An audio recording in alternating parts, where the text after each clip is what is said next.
नमस्कार, कल्पना voice channel में आप सभी का स्वागत है। आज की हमारी कहानी है आईना।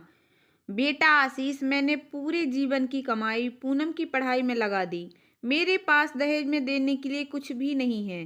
कैलाश नाथ जी ने कहा, अरे नहीं अंकल, मुझे दहेज में कुछ नहीं चाहिए। बस पढ़ी लिखी संस्कारी लड़की चाहिए जो जीवन के हर हालात में साथ निभा सके।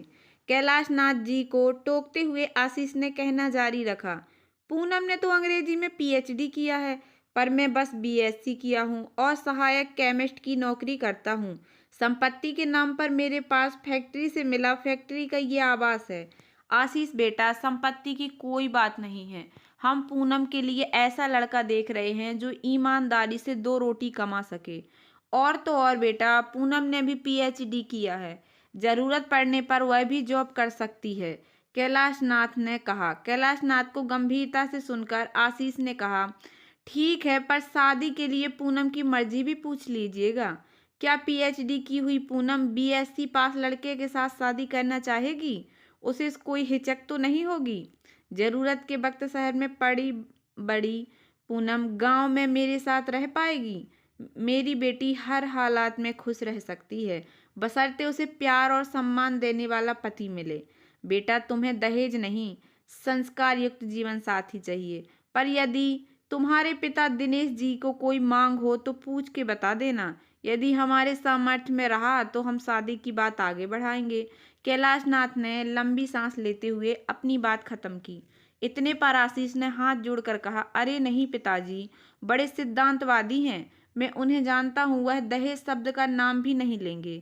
आपको ऐसा कुछ लगे तो बताइएगा, मैं पिताजी से बात करूंगा। पूनम की शिक्षा इत्यादि को देख पिताजी मान जाएंगे।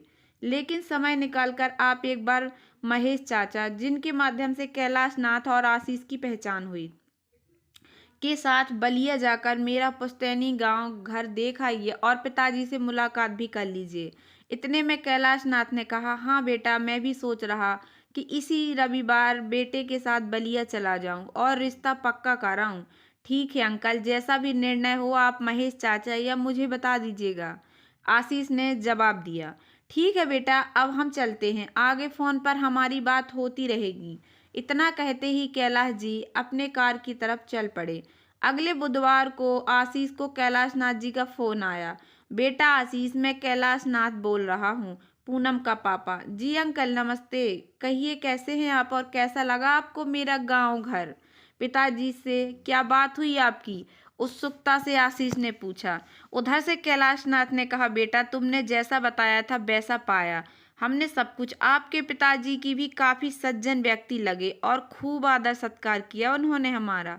पर आशीष, उधर से आवाज ना आते देख आशीष ने चुप्पी तोड़ते हुए कहा, पर क्या अंकल?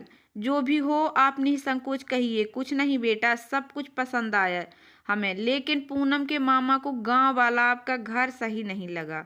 पुराने जमाने के खपरेल जर्जर अवस्था के मकान, और तो और पूनम के मामा कह रहे थे कि शहर में पली बड़ी पूनम वहां एक दिन भी नहीं रह पाएगी।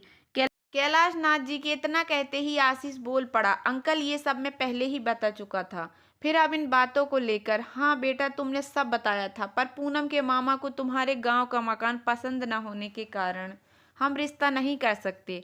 कैलाश नाथ जी ने कहा, कोई बात नहीं अंकल, कोई पूनम के मामा को लगता है कि शहर में पली बड़ी पूनम एक दिन भी वहां नहीं रह सकती, तो मैं भी जीवन साथी के रूप में पूनम का चयन करना पसंद नहीं करूंगा।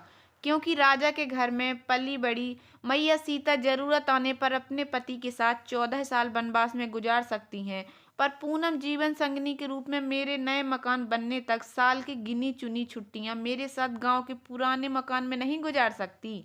आशीष ने अपनी बात जारी रखते हुए आगे कहा, अंकल मैंने अपने पिता के स्वभाव सिद्धांतों को भली भांति जानते हुए आपको भरोसा दिलाया था कि मेरे पिता दहेज की मांग नहीं करेंगे, लेकिन शायद आपने पूनम को उसके मामा की नज़रों से देखे बिना ही मुझसे कह दिया कि पूनम को सम्मान और प्यार मिले तो वह हर हालात में खुश रह लेगी। उधर दूसरी तरफ चुपचाप फोन काटते हुए कैलाश नाथ जी को ऐसा एहसास हो रहा था कि आशीष उनके कहे शब्दों को नहीं कह रहा, बल्कि उनके कहे हुए शब्दों से उन्हें ही आईना दिखा रहा है। तो दोस्तों, कैसी लगी आप लोगों को मेरी छोटी सी ये कहानी? अगर कहानी पसंद आई हो तो प्लीज़ वीडियो को लाइक कर देना, चैनल पे नया हो तो प्लीज़ सब्सक्राइब कर लेना।